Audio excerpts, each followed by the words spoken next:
শ্রমিক অধিকার পরিষদের পক্ষ থেকে আজকে এখানে বক্তব্য দেওয়ার মতো কিছু নাই। এখানে সবাই আমাদের এখানে জেলার নেতা নেত্রীরা আছে, থানা এনায়তনগর ইউনিয়নের নেতৃবৃন্দরা আছে, তারা সবাই কথা বলবে।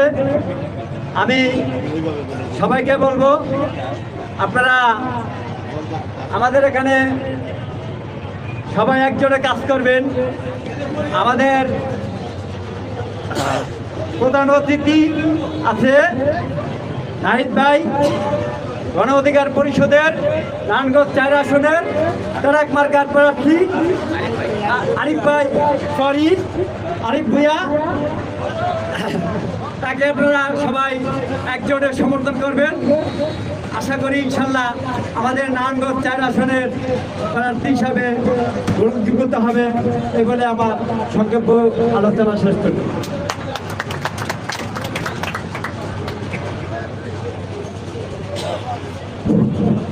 আজকে দোয়া অনুষ্ঠানে এ পর্যায়ে বক্তব্য নিয়ে আসবেন বেগম খালেদা জিয়ার জীবনী এবং আজকে শোক অনুষ্ঠানে এ পর্যায়ে বক্তব্য নিয়ে আসবেন।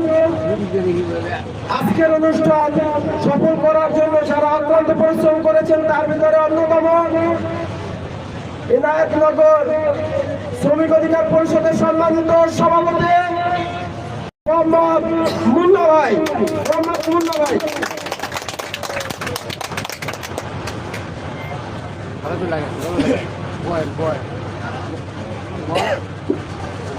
বিসমিল্লাহির রহমানির রহিম।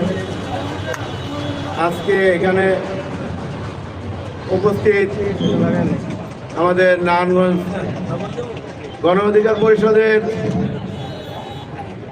যে ট্রাক মার্কার প্রতিনিধি জনাব আরিফ ভুইয়া, উপস্থিত শ্রমিক অধিকার পরিষদের নারায়ণগঞ্জ জেলার সেক্রেটারি জহির ভাই এবং কেন্দ্রীয় কমিটির অন্যান্য নেতৃবৃন্দ, আমাদের ফতুল্লাহ থানা এবং এনায়েতনগর ইউনিয়নের নেতৃবৃন্দ এবং এলাকাবাসী সবাইকে আমার সালাম, আসসালামু আলাইকুম।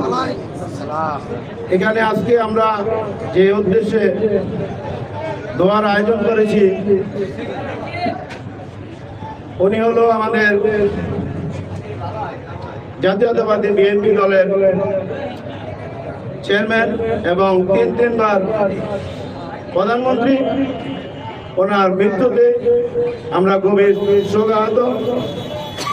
এই বিষয়ে আমরা আজকে ওনার আয়োজন করেছি। আমরা ফতুল্লাহ থানা ও এনায়েতনগর ইউনিয়ন গণ অধিকার পরিষদের শ্রমিক অধিকার পরিষদের পক্ষ থেকে যে দোয়ার আয়োজন করছি,